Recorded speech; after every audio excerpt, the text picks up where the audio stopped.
transform Olusosun Solu Storm Site into renewable energy stations. Nigerians experience darkness as power grid collapses again. Cuba suffers nationwide blackout due to energy plant failure. And in sports, Galatasaray lists Nigeria's victory. Victor Osimhen is squad to face Antalyaspor in Turkey's Super League. And now the details. I am Mike James. Linkstic Waste Management Authority Lawmat says it has concluded plans to permanently shut down the landfill site at Olososu and Solus in Igondo and transform both into renewable energy stations. The Managing Director, Chief Executive Officer of Lawmat, Muyiwa Gbanigeshi, stated this at a one-day stakeholder forum on sustainable waste management in Lagos State, held at the Civic Centre, Victoria Island, Lagos. He said the initiative is in a bid to make good use of high solid waste generated in Lagos State, and it is in line with Governor Babatunde Sanwo-Olu's agenda to tackle environmental and health concerns associated with these sites. The allegation revealed that the shutting and evacuation of the waste at the dump sites will commence in December 2024 and last for 18 months. We recently signed a memorandum of understanding with the Ghanaian company to establish material recovery facilities. But even before that, they're going to cover the landfill, Olusosu and Solus, within the next 18 months. They'll cover it with a geotextile, we'll place solar panels on top, and then they're going to construct transfer loading stations, one at Solus, one at Olusosu, so that the trucks, we can take the waste in trailers to material recovery facilities that will be constructed in Ikorodu and Badagry. So that's the plan. We don't want waste on the streets of Lagos. We no longer want dump sites. We want material recovery facilities. He emphasized his agency's commitment to creating a cleaner Lagos and also collaborating with stakeholders for a sustainable environment.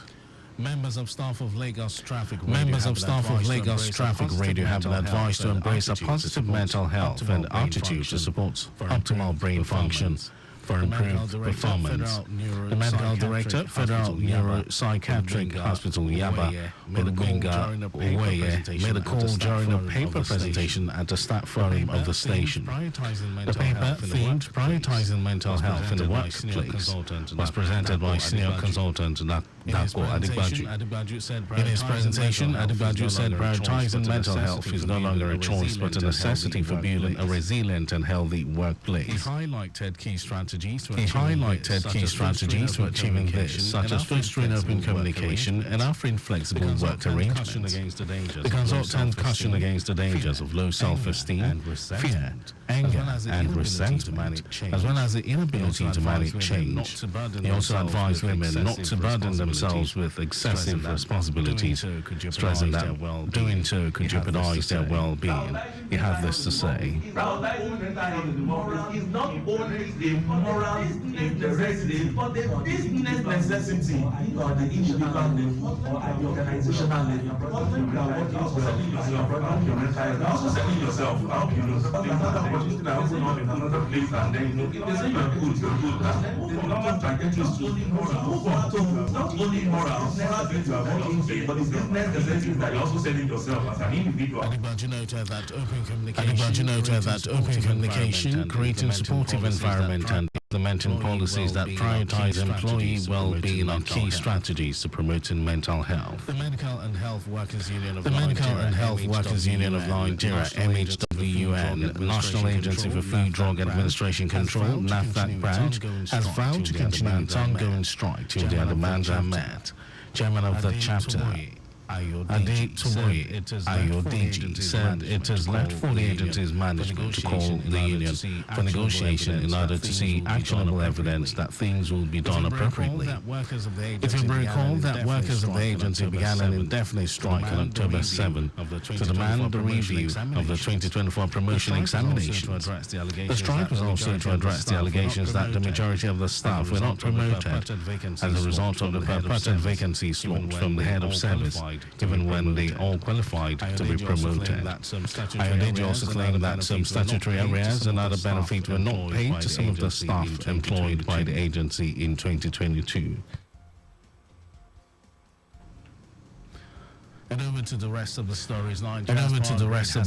Nigeria's power grid has collapsed again, causing Nigerians to experience darkness nationwide. The grid had collapsed twice this week, marking the eighth grid disturbance in 2024. The Minister of Power, Adebayo Adelabu, said the grid collapses are almost inevitable in Nigeria, given the deplorable state of the country's power infrastructure. Adebayo also said there is a need to have power grids in different regions or states to put an end to incessant grid collapse. According to him, having multiple power grids in each region and state would ensure stability. The minister also said the centralization of the power sector would help to plan to build grids in each region, saying this was made possible by the Electricity Act signed by President Bola Tinubu in 2023. President Bola Tinubu has congratulated the Oba of Benin, Eware II, on his 71st birthday coming up on the 20th October, which also coincides with the 8th anniversary of the King's ascension to the throne of his ancestors. A statement by the Special Advisor to the President on Innovation and Strategy, Bayo Ononuga, says since the coronation of the 40th Oba of Benin in 2016, his kingship had heralded a new era of peace, understanding and civility among the people. President Tinubu extolled the Oba's courage and unwavering commitment to preserve his domain's rich cultural heritage and tradition, and also commended the Oba for his wise counsel to leaders in the private and public sectors and strong advocacy for participatory democracy and development. In some foreign news, Cuba is experiencing a nationwide blackout after its main energy plant failed, knocking out power to its 10 million people. Cuba's President Miguel Diaz-Canel said the situation was his absolute priority. The Energy Ministry announced on its social media its power grid collapse, saying they did not know how long it will take to restore power. The island has suffered months of lengthy blackouts, prompting the Prime Minister to declare an energy emergency. Meanwhile, the head of electricity supply at the Energy Ministry, Lazara Guerra, says the process of restoring power was in its early stages. Sports news, Victor Osimhen has been named in Galatasaray's sport for Antalya Sport clash. He was sidelined for a few weeks due to a muscle injury he sustained in the Istanbul derby with Kasimpasar last month. The Nigeria international football returned to full training this week, and he was among the 22 players that travelled on Friday. Galatasaray are top of the standings with 22 points from 8 matches, while Antalya Sport are 14th on 8 points. The encounter against Antalya Sport will hold today. That was our news at 12. Just before we go, always carry out proper and adequate checks on your vehicles before setting out.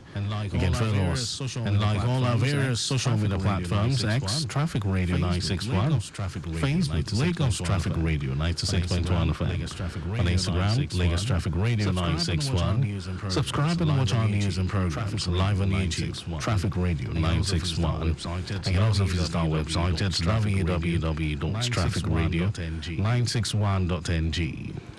Did you know that the Sanwo-Olu administration supplied 86,012 furniture sets to 775 public schools? When you can get more details on the Legacy Government website, and to end the news, here are the highlights of the major stories. Lagos State Waste Management Authority Loma has concluded plans to permanently shut down the landfill site at Olushosu and Solus in Gondo and transform it into renewable energy stations. Nigeria's power grid has collapsed again, causing Nigerians to experience darkness nationwide. We also told you that Cuba is experiencing a nationwide blackout after its main energy plant failed, knocking out power to its 10 million people. In sport, Victor Osimhen has been named in Galatasaray's sport for Antalya Sport clash. For contact with the newsroom, send a message to info@trafficradio961.ng. That ends the news broadcast. This was compiled by Adeswa Ejorika. Thank you for listening, Lagos. My name is Mike James. Beautiful afternoon to you.